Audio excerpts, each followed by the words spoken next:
So here's what you should have done if you were a Nazi and you wanted to win the war. You should have enslaved the Jews and the Gypsies and had them work, right?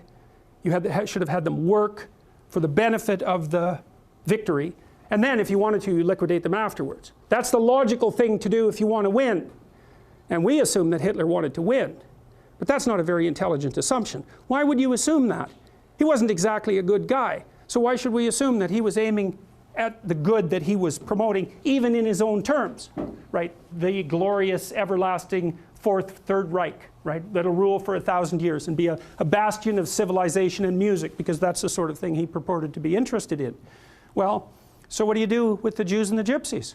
Well, round them up, fine. Enslave them, fine. You don't kill them. You certainly don't devote a substantial proportion of your war resources while you're losing to accelerate the rate at which the extermination is taking place, because that's a bit counterproductive, unless what you're aiming at is the maximum possible mayhem in the shortest period of time.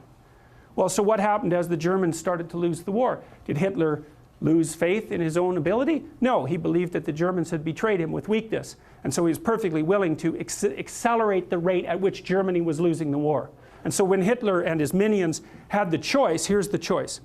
You can suspend your unnecessary demolition of people, win the damn war, and then pick it up afterwards. Or while you're losing, you can just accelerate the mayhem even though it's counterproductive. It's like, what'd they pick? Well, they picked to accelerate the mayhem. And so to me, there's an old psychoanalytic idea. I think this was derived by Jung. This idea is freaking brilliant, man. When he started recording his classes, I don't know why my daggone. When he started recording his classes, man, and I know he did that when he got more into YouTube and whatnot, and just letting us peek into the mind of Jordan Peterson. I think that's absolutely brilliant because he breaks things down so easily. Could you imagine how much he reads and studies? That's why he's able to do these things. That's why he's so capable. Wow. His mind is ridiculously, it's just different, man. I don't get it. Why people are just sending me emails and contacting me saying, just stop. Just stop. The new path of the channel is not it. Stop. Jordan Peterson is not it. Stop. I don't get it because I believe he is. He's breaking down things in its most simplest form so that people could just understand.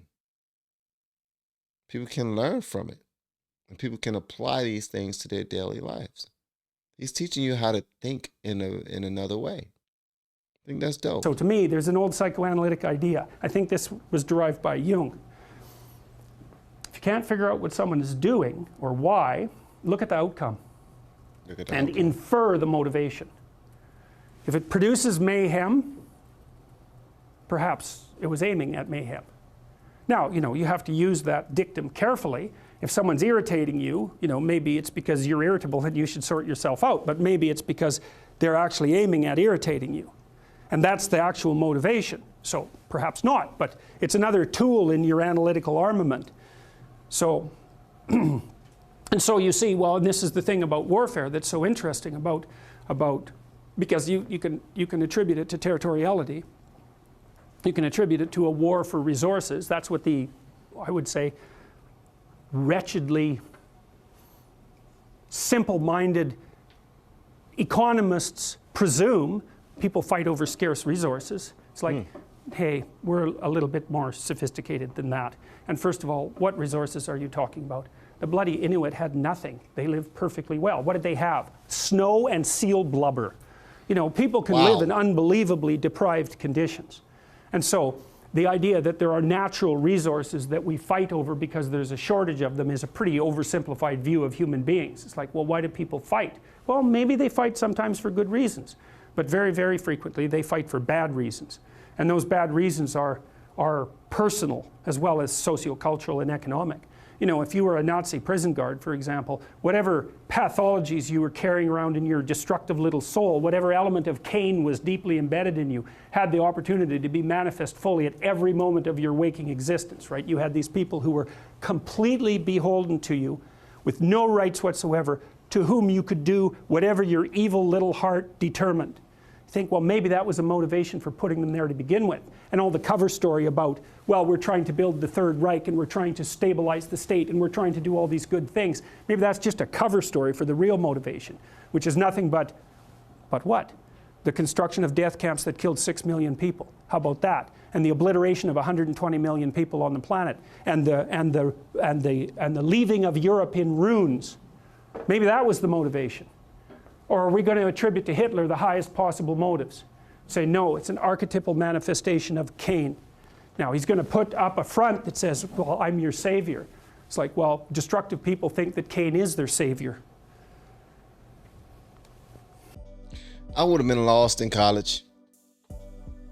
I would have been lost, man. If I'm going to, if this is how you're teaching is just by simply talking, and I got to take notes, and you're not telling me what to do.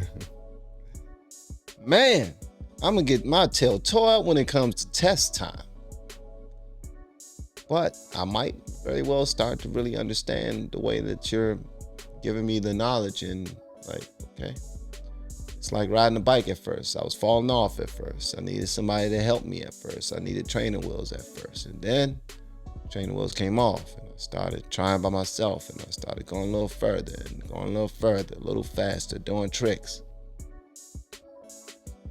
I believe that's how the mind is anyway. So I very well would have been able to adapt. What am I talking about? I love the way that he teaches people how to learn.